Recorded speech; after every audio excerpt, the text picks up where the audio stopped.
বিধবা থাকে সেই বাগবাজারে। কি করে এই অসাধ্য শোক শান্ত করবে তারই জন্যে বাগবাজার থেকে ছুটে ছুটে আসে পাগলের মতো। যদি ঠাকুর কিছু উপায় বলে দেন, যদি সেই শীতল শান্তমূর্তি দেখে বুক জুড়ে। ব্রাহ্মণের দিকে তাকালেন একবার ঠাকুর, বললেন, সেদিন একজন মজার লোক এসেছিল। খানিক্ষণ বসে থেকে বললে, যাই এখন একবার ছেলের চাঁদ মুখটি দেখিয়ে। আমি আর থাকতে পারলাম না, বললাম, তবে রে শালা, ওঠ এখান থেকে। ঈশ্বরের চাঁদ মুখের চেয়ে ছেলের চাঁদ মুখ? বাগবাজারের নন্দবোসের বাড়ি বেড়াতে এসেছেন ঠাকুর। কথা আছে নন্দবোসের বাড়ি থেকে যাবেন ব্রাহ্মণীর বাড়ি। সেই ঠাকুর আর আসেন না। ব্রাহ্মণী কেবল ঘরবার করছে, বোধহয় আর এলেন না। অভাগিনীর অঙ্গনে কি ভগবানের পদার্পণের স্থান আছে? শেষকালে উচ্চাটন হয়ে বেরিয়ে পড়ল রাস্তায়। গেল সটান নন্দবোসের বাড়ির দিকে খবর নিতে।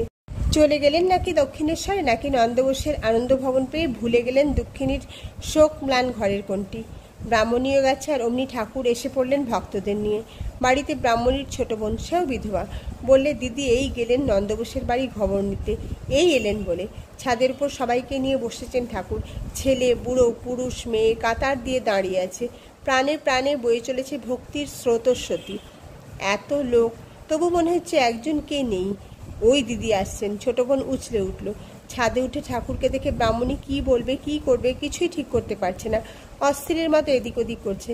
বলছে, আমি নিঃস্বী দিশি কাঁদি, কিন্তু ওগো আমি যে এখন আহ্লাদে আর বাঁচি না। তোমরা সব বলো গো, আমি কেমন করে বাঁচি। ওগো আমার চণ্ডী যখন এসেছিল, সঙ্গে সেপাই শাস্ত্রী পাহারা দিচ্ছিল বাড়ির দরজায়, তখনও যে আমার এত আহ্লাদ হয়নি গো। আমার এ কি হলো, চণ্ডীর শোক আর আমার এখন একটুও নেই গো। মনে করেছিলাম তিনি যে কালে এলেন না, যা আয়োজন করেছি সব গঙ্গার জলে ফেলে দেবো, আর ওর সঙ্গে আলাপ করব না।